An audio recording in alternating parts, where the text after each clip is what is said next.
Hi folks, and welcome to the Salty Seaman. Obviously some bad news for the Navy this week.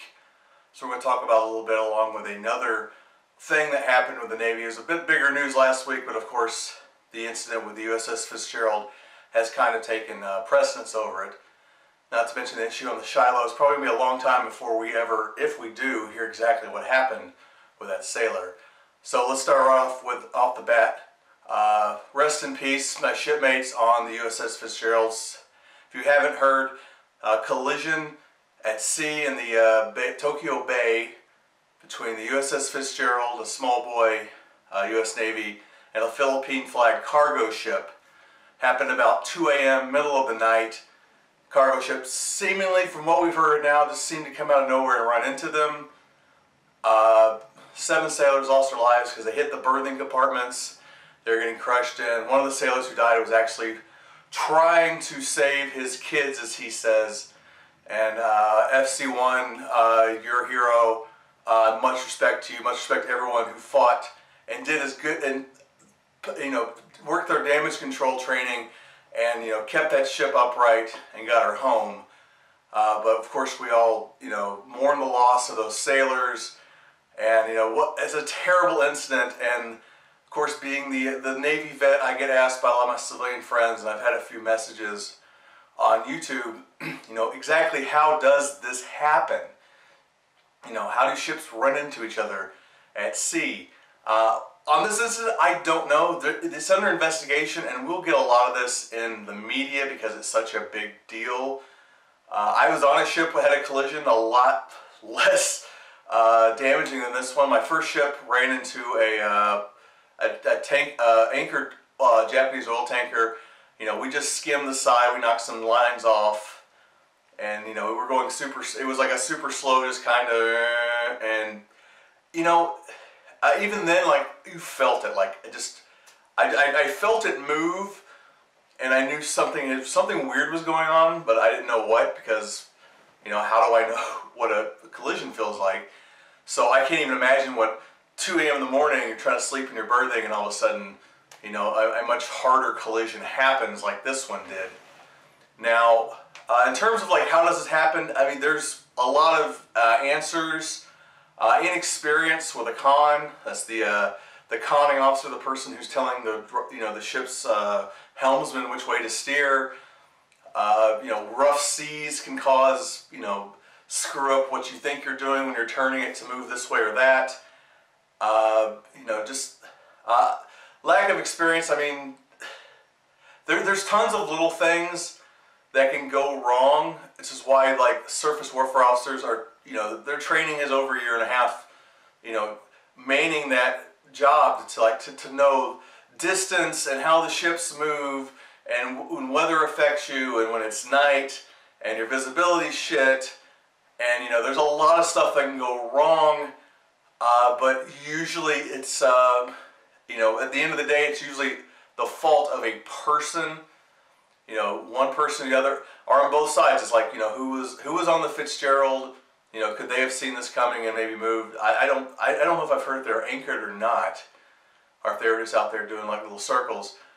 But regardless, somebody that was up there on the bridge is more than likely at fault for not judging something correctly.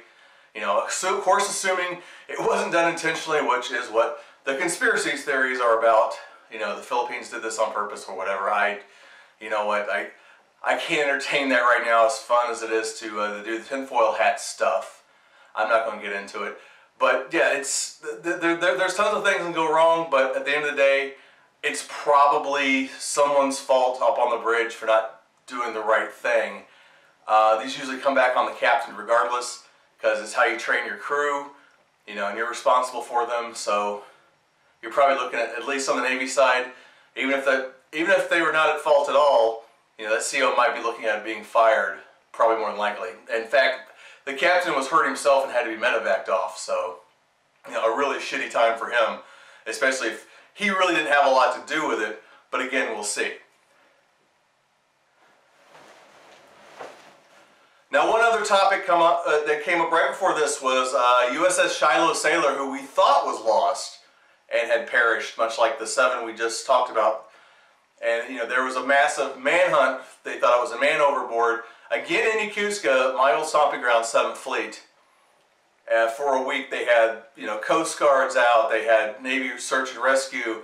Millions of dollars were spent looking for the sailor, and it turns out he was hiding in the engine room the whole time. And another question I get asked, how does he do that? I don't know the Shiloh. I don't know, definitely don't know their engine spaces or what space he was actually in, so I don't know that, but everyone thinks there must be some kind of collusion. Like, I mean, yes, you can have, you know, if you find a hidey hole that no one knows about, you bring a bunch of food, maybe a bucket to piss in and shit in, I guess, you know, possible, but more than likely he would have had to have left the space at some point in that week, so a lot of people think he must have had help, which is also possible. Now, what his plan was, if he was planning on, you know, leaving and not being caught as he left, I don't know. But, I mean, it was a poor plan. I mean, I don't know if it was an insurance thing or the kid just had problems. You know, people read between the lines looking at his record. He made 3rd class twice, so obviously he's had some issues in the past. How he did it is, it's not too, I mean, depending on the ship, I mean, there is a ton of spaces that, you know, maybe you wouldn't even think about. So I would have to see the size and location of the space, like if it was, like how he was doing, whether or not it was feasible for him doing it on his own or whether he was being helped out. You know, I've had an idea for a book I've been working on forever. Actually, has a beginning plot that this did, using one of the Navy urban legends of the walled over space. So I got personal interest in this story. I'd like to hear more just because, you know, I'm trying to work this story out in my head. In terms of him, like, he's screwed more than just a regular, you're going to mass for being UA, but, you know, all he did, all the money he cost, like, I mean, he might be looking at brig time over this.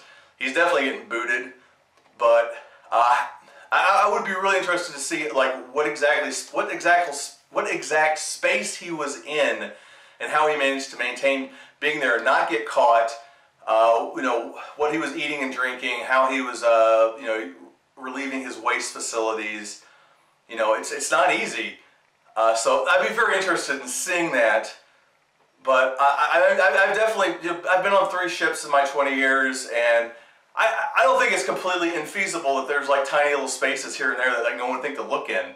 So if they were even searching the ship that well, because why would you think? Because your first thought isn't someone's hiding from you, so you don't think to look in every single actual space. You know, even if when they do a sweep and tell everyone like, hey, we got to find sailor so-and-so, you know, might be overboard. You know, they really, you know, that's not the first thing you're thinking of. Like, they're looking for a place to hide from you for a week.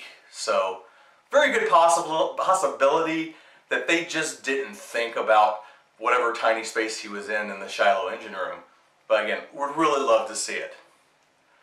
That's all it's going to do it for the Salty Seaman today. I wish it was better news. The Shiloh thing's kind of funny, other than, you know, worrying that guy's family and the millions of dollars and man hours wasted. But it's still kind of a funny story. Fitzgerald, absolutely not. It's just a tragedy.